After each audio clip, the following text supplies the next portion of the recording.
Um, it is 1 o'clock and 20 minutes. I'm in Cape Town, South Africa, and this is the very first video stream or video letter that is live that I'm ever going to do, that I ever did in my whole life. So I don't understand the tech very well. So this is going to be a bit cringy. Anyway, the first thing that I would like to share about is, let me see, what music I'm going to listen to?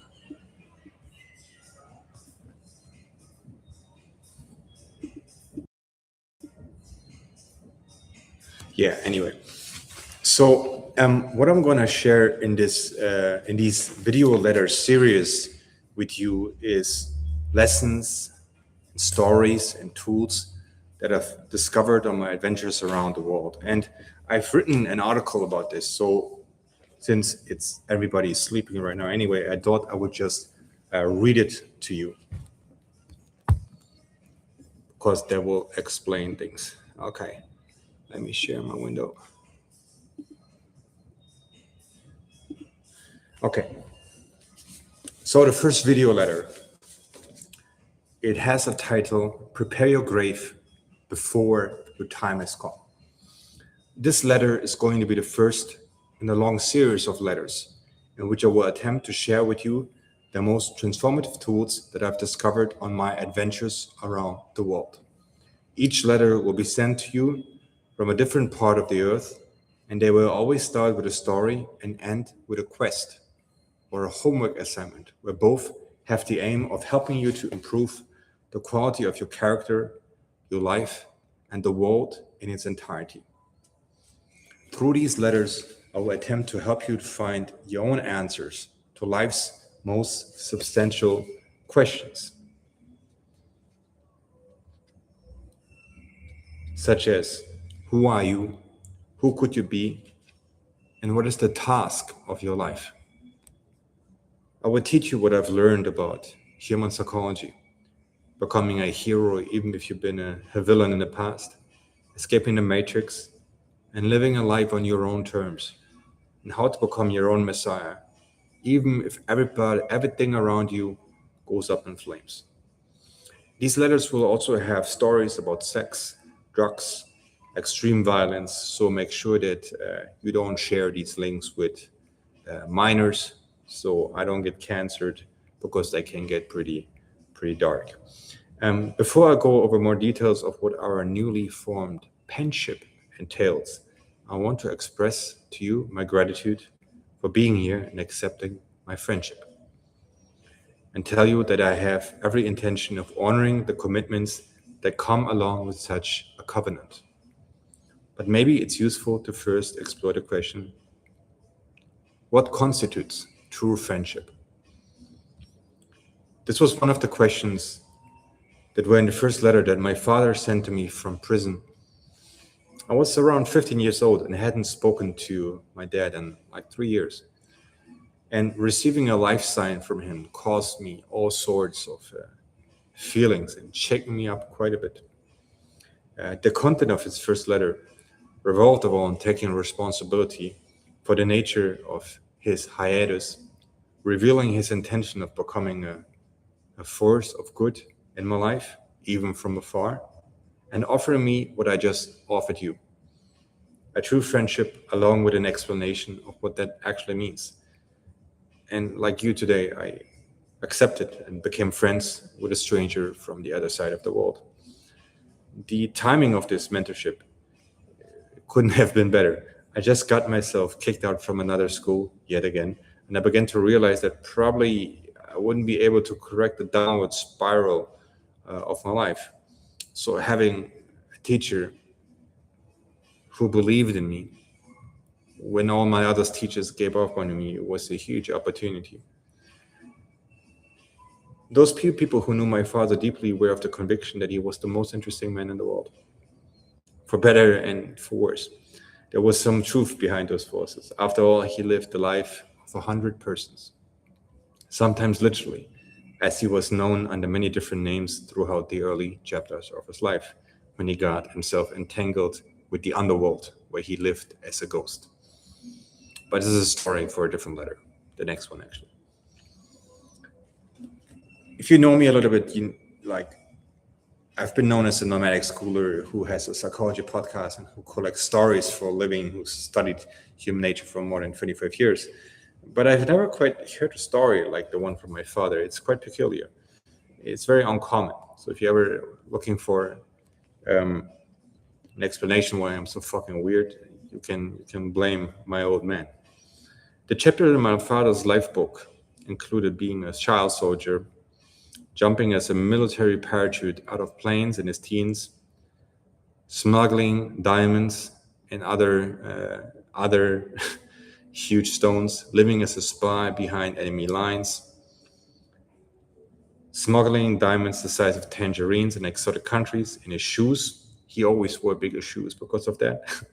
Oscillating between being without a home and being a multi-millionaire, saving and taking lives, marching 20 miles through the snow with a dozen bullets in his stomach, or conversing with God after being clinical dead for several minutes because there has been an assassination attempt of his life. These letters were very strange to me, and every letter my father would send to me had a distinct adventure in itself. But there was a logic to how he wrote. So my father was very limited in the number of letters that he could send me. So every authoring of his was entirely stripped of the essentials. So when I asked him a deep question about life, I got back a teaching tale crowned with one quest at the end, a homework assignment, so to say. That was our little structure. I would send a question. The question was the headline. Then he would share a story. And at the end of that letter, there was a homework assignment. And these homework assignments were very weird. They were not like what teachers gave me.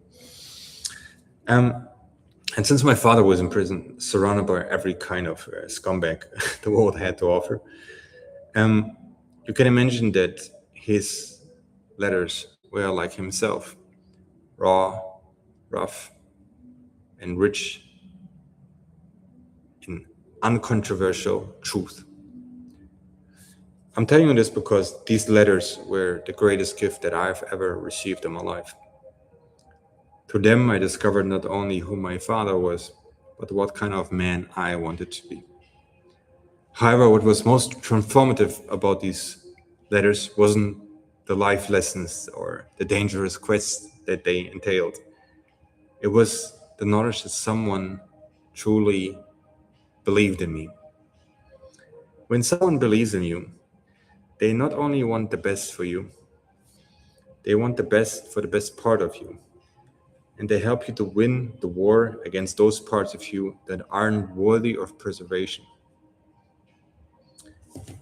Our definition of friendship is someone who does not let you die, someone who will never betray you, and someone who has an unconditional Morphean belief that you have something mighty to contribute to the world. That's our definition of what a friend is. Somebody who will not let you die under no circumstances or will never betray you. You probably managed to count one on one together, but this is the kind of friend that I would like to be for you also. A friend who believes in you with all his heart, someone who, even from afar, shares letters with you and tools that he collects so that my strivings can be weapons that you can add to your quiver, so to say. There's one big difference, though, in regards to the life letters that you will get from me, or as I call them, Karim letters, is that I'm still on the pursuit of becoming somebody wise. So I think I'm still in the midst of that particular adventure. But the structure I would like to keep the same, and I'm just gonna not read the rest of the article. It's too long, so I'm just gonna speak from my heart. So the structure of these lessons that I would like to share with you is that I just share with you what I'm currently doing, and each time I'm checking in with you, I share something I learned that changed my life and that will potentially also will be able to change yours. And hopefully this will make an impact on you. I believe that you can benefit from my experience and my mistakes also. So whatever I discover along the world, I will share with you if I feel it's worth sharing. And whatever failures I also make, I will also share with you so that it becomes data in regards to how you can calibrate your own compass and fine-tune your conscience so that you maybe can be a little bit faster than I am in regards to your strivings. So the story that I would like to share with you is one of the very first stories that my father shared with you, and it's the story of my great grandfather Abu Adi. And one of the first lessons my father shared with me was that my grandfather prepared his grave 60 years before before he had any signs that he would die.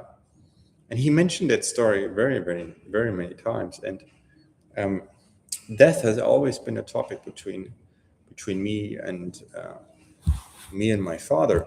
So why is this important to me? Because my father one time gave me a homework assignment also to prepare my own grave. And it's a very strange exercise he gave me. He told me to find a place and design an epitaph. An epitaph is a headline in Nepal, which is a motto that encapsulates your way of life. For me, it's ad mortem et ultra, which means till death and beyond, which is my belief that a man's work is never done. He also told me to prepare a goodbye speech and think about like what I would, what the eulogy should sound like about the people who've experienced me on my journey. He also told me to think about how to, if I meet God, what I would like that conversation to be like in regards to who I became in the final hours of my life. And I didn't really had an idea of what he was doing, but I think confronting me at such an early age with my own mortality helped me to set the foundation to becoming a visionary who at first knows who he is and how he wants to live his life. You see, most people don't really have a story, and they don't have a myth.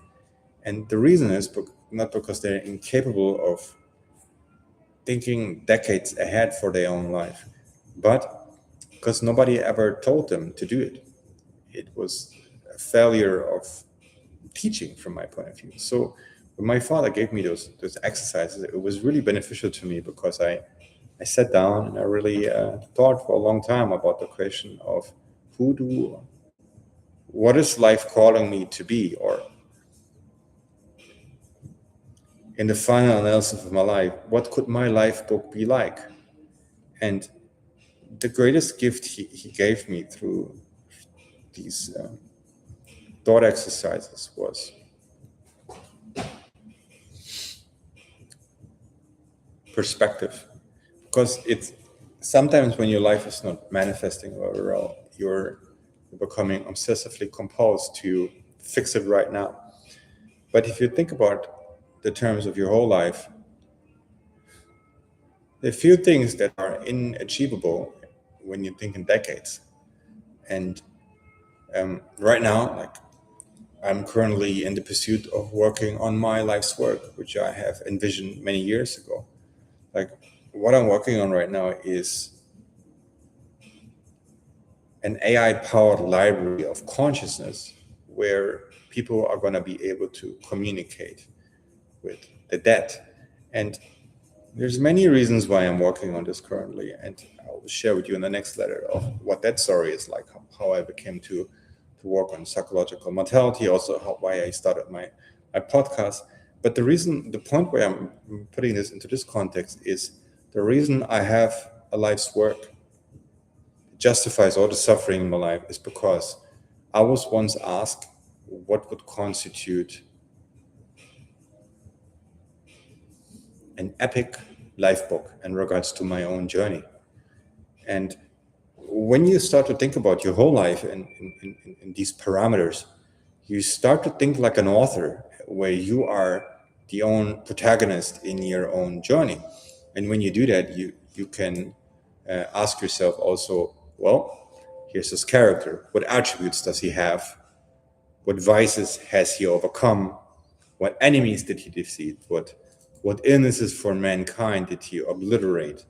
And then you almost start to think less like an actual person, but more like a fictional character, so to say. And I'm meaning this in a sense of grounded in reality, of course. But for me, designing a journey from my whole life, where I thought, this is my grave, and what will people say about me if I would become everything I could be, is I don't think I didn't want, for me personally, to only speak about what I was like, but more the kind of things I built, the kind of problems I solved for the world, and the kind of institutions I founded for a better future, and designed these little Herculean quests for myself, where if I would achieve all of them, I would consider my myth complete, in some sense. And this may sound narcissistic, but for me, it gave me a great structure and skeleton for my life book on what kind of deeds to undertake. So you can use maybe this structure and think about, well, if you would actually prepare your own grave. And I'm not thinking this just as a psychological exercise, but maybe you really pick a place. Like, I know where I want to be buried. I know under one tree. It's like there's this place in near the place where I grew up in Volksbach. There's like 4 weeping willows, and there's a big crucifix in the middle. And I've had the most beautiful visions in that place. And under one of those trees, I would love to have a little stone with my family motto, and maybe even an AR avatar of myself engraved into it, where I can continue to have conversations with people. And when somebody goes there and does a pilgrimage to me, if I even become worthy of that, somebody puts a thought into myself after I've died, I would like them to say that there's a certain kind of labors that I did on behalf of humanity that were good, and that and this is something that inspires me. And the reason why I'm sharing this with you is because it is crazy to me that I can maybe know 5 people that I've met on all my journeys who actually have a myth for their whole life. Not goals, not a 5-year plan, not metrics for what they want to do with the company, but an actual script of the kind of journey they want to ride with their behaviors. And why am I sharing this? Is the moment you're actually fusing your behaviors with the myth you envision, very strange things start to happen. Very strange things. Like for me, for instance, one of the things that happened, where that the whole world started to conspire on my behalf. That was very strange. Where now, when you have a myth and you know where you want to go, and you've identified the challenges that you overcame on behalf of humanity, or on behalf of problems that are purposefully unique to you, everybody wants to help you. People are starting to follow you. People are starting to open doors for you. People are starting to join your forces and want to fight with you, because there is a human pattern recognition mechanism that I think we are hardwired to help those who are devoting their whole life to solving some problems for the rest of us.